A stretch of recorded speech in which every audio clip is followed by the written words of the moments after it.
Alright,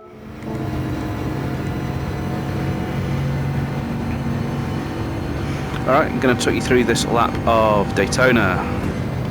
So we're in a Bugatti Veyron, but it's a Veyron race car. We're coming down into what is eventually turn 1. And the first thing to note is I turn in early across the flat part of the apron. If you turn in late, the banking of the apron will put the back end of the car out and you lose control of the car. So I'm turning in using the end of the double yellow lines there as my turning point guide, and I'm aiming to clip just the inside of the apron of grass just between the pit lane and the first turn. And I'll start braking just where that marshal post is on the right, just hanging out over the track just there. So you see there, I've hit the brakes, brake in a straight line, and then I'm trying to get the car tucked into these white barrels, these white tyres, sorry. It wasn't perfect, I don't think I got it quite right, but onto the power, into third gear, short shift, so I can get the power down.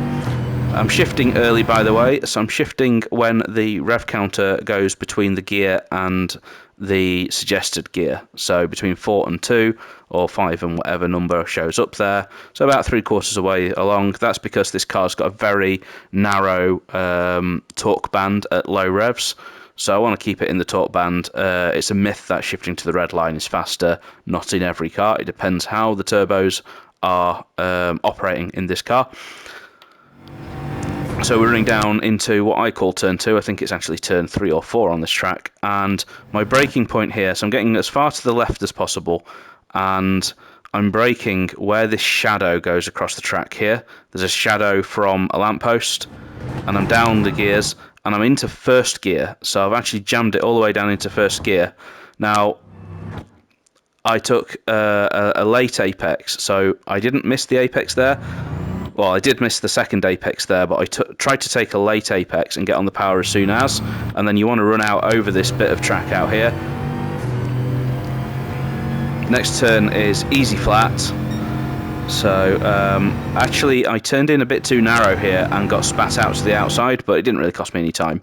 And then I don't actually know where I'm braking here. I'm just doing it based on instinct, actually, because there's not really a good braking marker because of this apron to the side of us here.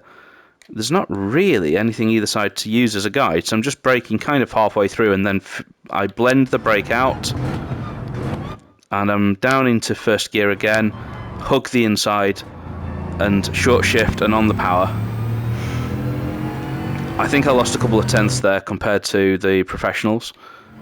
And then down here, so I'm braking at that second cone, the one that's just paused on the outside of the screen, and I'm trying to take as much of this grass as I can.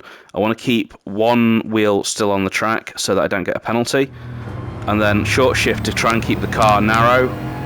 I need to rejoin on the right hand side of this double yellow line, otherwise that's a corner cut.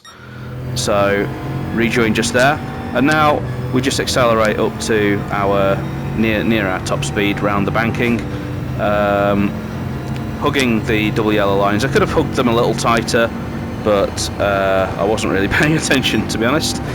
And then it's a case of counting down the markers: 3, 2, and you see this marshal post halfway between the 2 and the 1 again. So I say a marshal post, it's actually it's a light, isn't it? It's a light post, and I'm braking there. So you see now I'm off the accelerator, and I'm just bleeding in the brake as I turn.